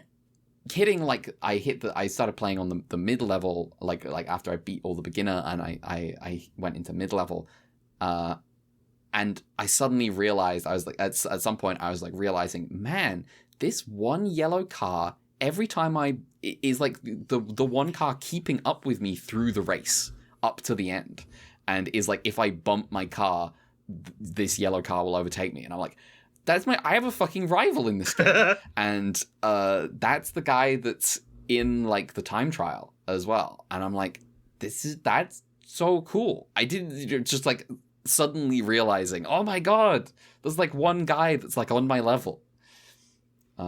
He's a fucking asshole. It was good. Namco PS1 design philosophy be like, what if we made it so that there's one guy who's a real asshole in this level/mission/race? Yeah. And they're right. I posted on Blue Sky that I'm currently in a headspace where I want to play anywhere between 6 and 7 million PS1 car games. You're gonna do the fucking hand gesture when you do it too? Jesus Christ. I'm mentally doing the hand gesture as I do it. And then I got a response from Jackson Head Falls Off advising me you should hop on Naniwa Wangan Battle. And I was like, I've never heard of this in my fucking life. I've played 5 minutes of Naniwa Wangan Battle, which does not have... The one place I go where I'm like, default, does it have an English patch on this website? If not, then to me it doesn't have an English patch. And I went there and I was like, okay, I'm playing this game in Japanese, I guess. I played 5 minutes of this. I picked the wrong car because it defaults to the 8.6 from Initial D, and I'm like, okay, I'll do that. And then I realized, no, this game is on highways. I should not be driving this fucking car. I looked up this game because I'm like, I've never heard of this, and then I saw this. I'm like, I'm pretty sure I've listened to the OST of this game. Lol. It's one of those. Here, I'll put it in the chat. Okay. So yeah, I've only played 5 minutes of this game. I will go back to it at some point, but I was just like, I just threw it on for a little bit to feel this. I was like, what the fuck is Jackson talking about? This looks cool. It does look cool. The handling on Tarzan the 8.6 Yamada and auto select Sawa Kyodai. Yeah. Listen. You found the version I'm playing. The handling on the 8.6 around a highway was not great, and so I was like, this game doesn't feel great. But again, I'm not driving the right car for this. So I turned the game off, and I turned on Klonoa, Door to Phantomile, a game which I would have finished, except you two wanted to fucking podcast. So I just have the final boss of that game to beat, and then I'm done with. Well, I'm maybe not done. I know there's a secret level that I need to that I was in pain over way back when. I'm gonna do that because I love stupid like hard platforming. I'm bad at it, but I slam my head against the wall over and over again until I finish, and then I go, "Hey, that was a good time." I've been having a great time. Klonoa is so cool. Yeah, Klonoa's great. I've been meaning to play 2 for years. I'm hoping to find the time this year. Yeah. I say find the time as if it's not a short game, but Yeah. You described Klonoa on this podcast a long time ago. I don't think describing Klonoa is hard. Yeah. Because it's like, well, it's a 2D platformer, but it's 3D. But I don't mean like all 2D platformers now are 3D and have stuff going on. It's technically 2.5D, but you can interact with like the foreground and the background.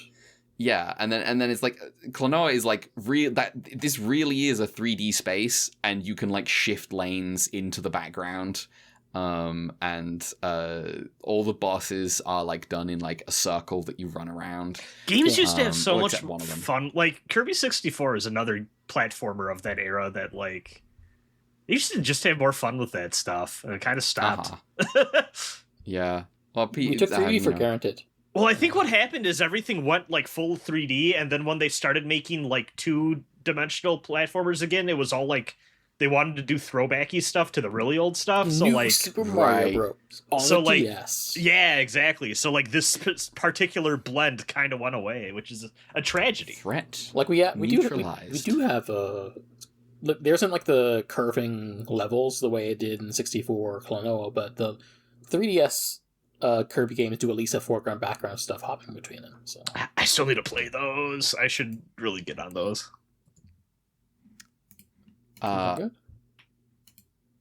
Klonoa is the vibes on Klonoa are Yeah. crazy good.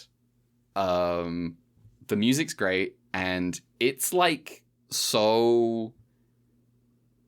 I would not say that this is like a sophisticated story or anything, but it is like aiming for your heart in a way I wasn't expecting. yeah. I think it's good. I like Klonoa a lot. I remember back then I played it on Switch, and then I was like, I think the bonus level was frustrating me, so I beat the entire game again on PS1 to try the bonus level on PS1. Nice. Is the Switch version the Wii remake thing, or is it? There's a remake. There's a Wii remake that's different than the Switch one. The Switch one is also includes a remake of 2. Okay. And I think the Wii one is even more so like, Smash Brothers Brawl aesthetic. I really strongly recommend putting PS1 Klonoa in your eyeballs.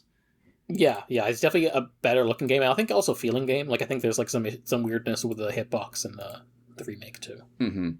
So it just feels snappier on the PlayStation version, I think. And also just looks better. I mean, feels good to me. Feels good, looks cooler. Yeah. So. And it, the music's Yeah. banging. You ever want to, a little, like PS1 era platformer with like drum and bass during a boss battle with all these cutesy little characters? That's good shit. Jay Curtis walks up to Klonoa, hey, I like your hat. Yeah. I will be finishing Klonoa after this podcast. This morning, I was also playing. Maybe if I wasn't playing this game this morning, I would have finished Klonoa in time before the podcast. I played a few nonograms on Walfie's Nonograms. Oh, you mean the guy from Omega? No. What? A Walfie? Yes. Walfie. Oh man, you've slandered Walfie. Yeah. So Walfie, Walfie's Nonograms is a Game Boy game, like for the original Game Boy. It was released, I think, in the year 2026. Okay. Homebrew. Yeah. It's a Picross game, basically. It's a Nonograms game.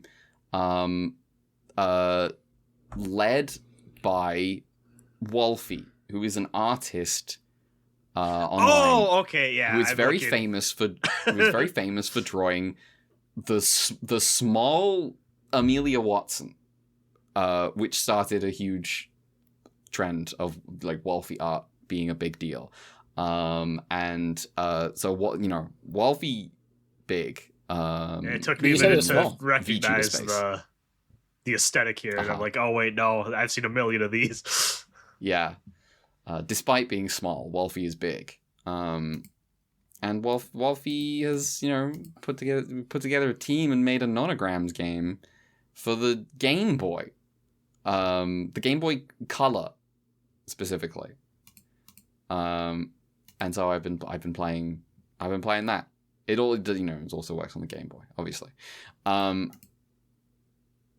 It's nice little. It's maybe definitely not designed to be played at like Game Boy screen size. It's definitely if it was, I think the Nonogram section of the screen would be way bigger than it is.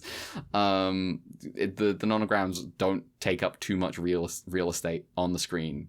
And so I was like, okay, well, this game is clear. You can tell this game was not made for the Game Boy. It was made for the Game Boy in 2026 when everyone plays on an emulator, and can, make the screen bigger. But having a good time plugging away at some Nonograms. I think it's cool people can just like make Game Boy games now. Yeah. I love the future. Yeah. I love the past. Wow. I should make a Game Boy donut. I love the present. Together, we form some kind of powerful hero team. I hope your two's Let's Play channel goes well. Yeah. All right. That's me.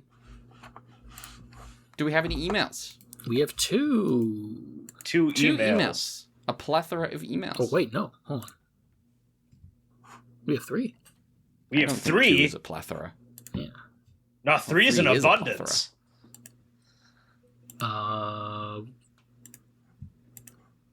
First up, Cross Data. Hello.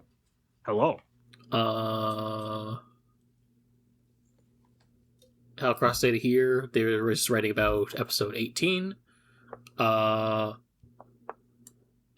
Something spoilery, which I won't say.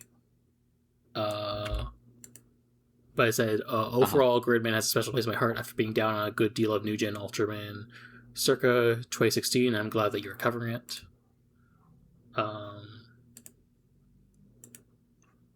Yeah. Having a good time.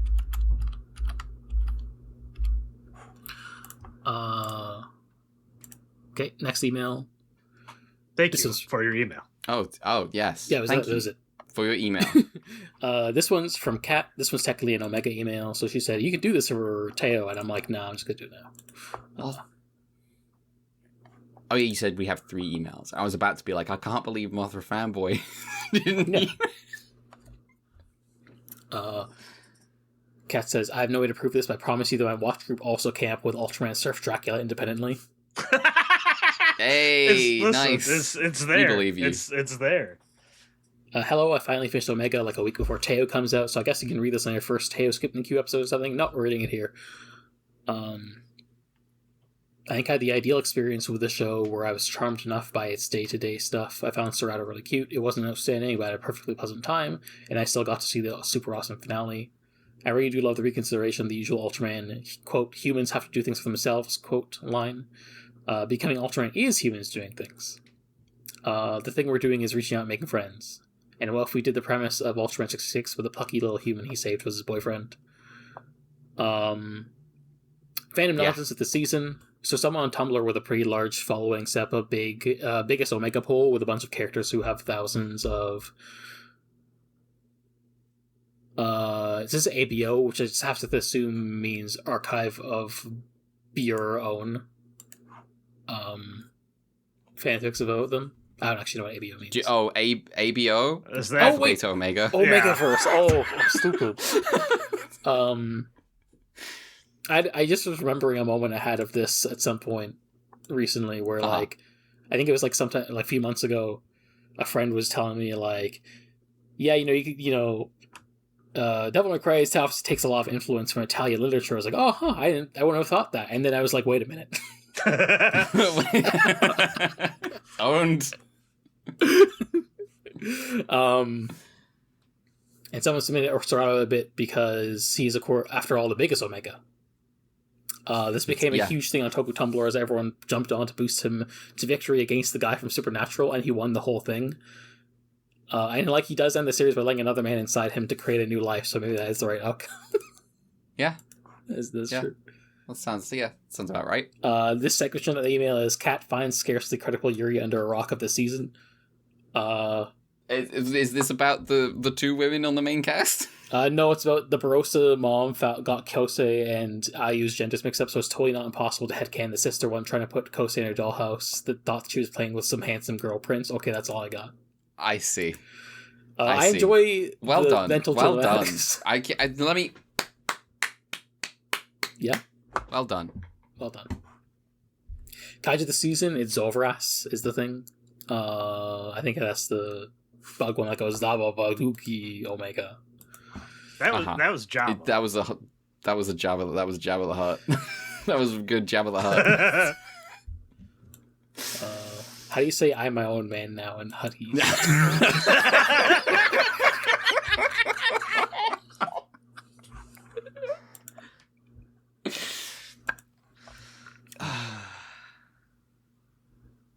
Thank you for your email. No, I'm not done yet. Oh, shit. I still think if there was a recent show I was going to stick an episode on to Joy as a 20-minute package, it'd be Blazer, but Omega definitely has a stronger story and ending. Yeah, I think the individual... We like the Blazer gang. Yeah, we like the Blazer gang, Yeah. and there's individual episodes of Blazer that are good. It's just when it tries to become serialized by the end, that's like, okay, whatever. Omega has a really good follow-through. Mm-hmm. Yeah. And Serrato's actor did a really good job at the end of portraying the friendliness of his human persona and the knowledge of his alien persona having combined into one guy with both sets of experiences. Okay, bye. Thank you Thank you for your email. for the email. Thank you for your email. And finally, we got... email. The email. No, hold on a second. What the fuck? Brad, No, get in line. What's going on? no, we're determining now what the email of the episode. No. Oh, I see.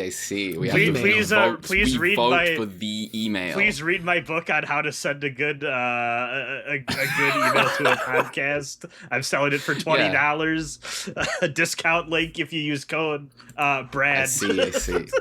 I see.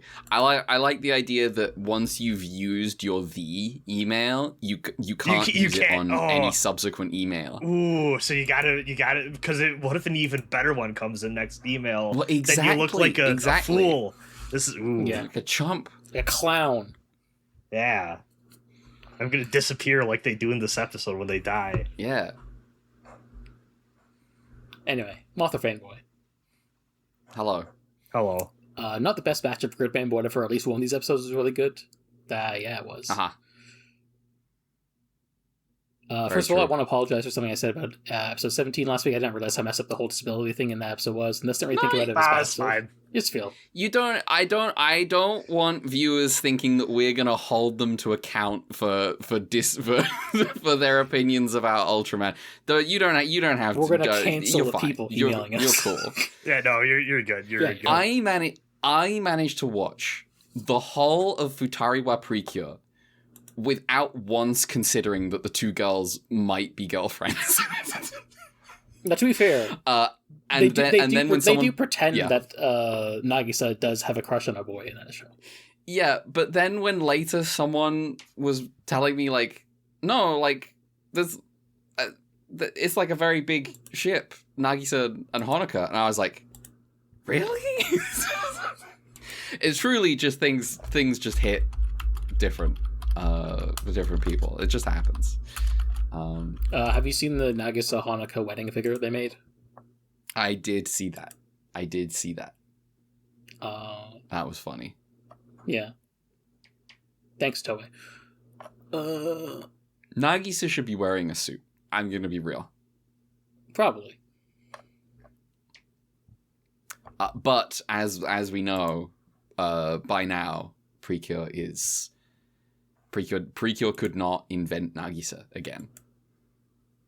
No. As much as I like Precure, Yeah. Unfortunately, it is what it is. it is what it is. But yeah, they said didn't think it was that bad of an episode, but now that I thought about it, it was a horrible thing in the episode. I don't really like the episode anymore. But yeah, don't be too hard on yourself. I think he's berating himself a bit too much in this. So, Yeah. You're good. You're good. Don't worry about for fanboy. But yeah, it's we're all friends here. I say inflicting you. parasocial damage on you. Yeah, except you, person listening to this. Mm. I'm not friends with you. Yeah, I don't even know you. You know who you are. I know everyone at all times. I don't know You're God. everyone. I just know who I know. I'm God. I'm just gonna announce that right now. By the way, guys, just thought I'd let you know. God. Jeff Keighley. Wow, that's something. Anyway.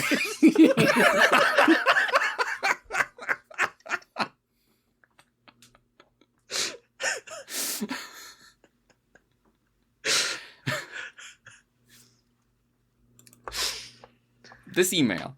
Episode 19. Yeah. Yeah, I'm not going to even bother talking about this episode. I don't really care for this one. If the episode of your show is titled "Sexy Policewoman SOS," I expect it's very good, and surprised it wasn't. Yeah. I think we're all aligned on that. Yeah. Episode 20. This episode was fine, I guess. Like, it was somewhat fun, but it was kind of uncomfortable to see the CG artists jeer mysterious staff by yelling at them, and the crew was just like, "Oh wow, an artist at work." Yep. Yeah. Yeah. Highlights of the episode is when Ippei says, in full English, "Oh yes," like he's the fucking baseball game announcer in JoJo Part 3. I forgot about that, but yeah, he does. He I does don't- do that. When does he do that? I don't think I remember that part. It's like, I'm not sure when he does it. I can't remember. I'd have to find it. Yeah. The cast and crew, episode 21. The cast and crew are having a lot of fun in this episode, and it's probably one of my favorite episodes of the series so far. The episode opening with Takeshi being crucified is so fucking funny too. That's Yeah. really good. Yeah. I feel the show isn't as consistent as it once was, but it's still, for the most part, an enjoyable time. See you next time. Lots of fun, boy. See ya. Thank you for your email. For the email. Thank you for your email. I just realized, I think this batch, we've just passed the halfway point in the show. So, I was gonna say that and I forgot, but yeah, we're because it's 39, right? Yeah. Yeah. I mean, as Multiple Fanboy has pointed out, we have hit a sort of like it's got a little bit less consistent on the hit rate on these episodes, but I still think it's a good time. I think they're And- holding strong, relatively speaking. I mean- they still have the premise of the show intact. Yeah. Well, Comparing to well, other... well, yes. comparing to other shows, I still say quality-wise, batting average higher on the whole. Takeshi's arc continues in the background. They haven't forgotten about anything, and so it's their batting average is pretty good. But even on the level of just like I don't think all these episodes are quite hitting on the same level as some of the early ones. However, we are in the middle of the show. I And also this is still what think happens in the they're middle of the show. they're still having. I am like we have hit a few that are stretches. I think they're still having a lot of fun and coming up with some creative like dilemmas each episode too, in Yeah. a way that I'm kind of impressed they've been able to hold on to for the time being. So If they manage to keep it to like where the mummy is like the truly exceptional like standout, Yes. like how the hell did you hack that? Then I'll be very impressed. I've hacked all the supermarkets. Now all the apples are going to explode. Oh, bomb set. Oh, I just remembered the fucking Daichi shopping. Oh man. Oh, I thought you were going to say the microwave. There's a lot of explosions. Yeah. There's a Or lot of potential explosions. explosions. The microwave fucking Yuka getting Terminator 2'd is Microwave. crazy. Microwave. Michael Wave. It occurs to me that Nigella Lawson isn't like a household name for you No. No. Absolutely no idea who this is. two. Okay. Mel said microwave, which Yeah. was a thing Nigella Lawson said once as a joke, and people got mad at her. It does seem like, in hindsight, yeah, that's obviously a joke. It's a pretty funny joke, to be honest. Yeah. Anyway. Anyway, That sounds like a podcast. I think so. That's a podcast. Who's cast? I don't know. You'll have to ask the director. I see. If you want to find us online, you can do so. We're on Twitter still, at ultra_QUEUE. We are also on Blue Sky, at ultra_QUEUE. No underscores on Blue Sky. I'm also on Blue Sky. I'm at Red November. That's my plugs. Mel. You can send an email to ultraqpod@gmail.com. And we have a fund. That's a coffee. Ultra Fund. Brad. You can find me by climbing the Imperial Pillar on my heavenly throne, where you can also buy my $20 book on sending emails. There's a lot of good advice in there. A lot of good openers like hello and dear. You're not getting this advice anywhere else, folks. You closing out with a best wishes? Oh, ooh, that's hold on. Yours truly. Look forward to the $25 extended edition. Okay. Yeah. I'm at Blue Sky at Be Invoked. I've been sending some of the most stressful emails of my fucking life this week. Oh damn.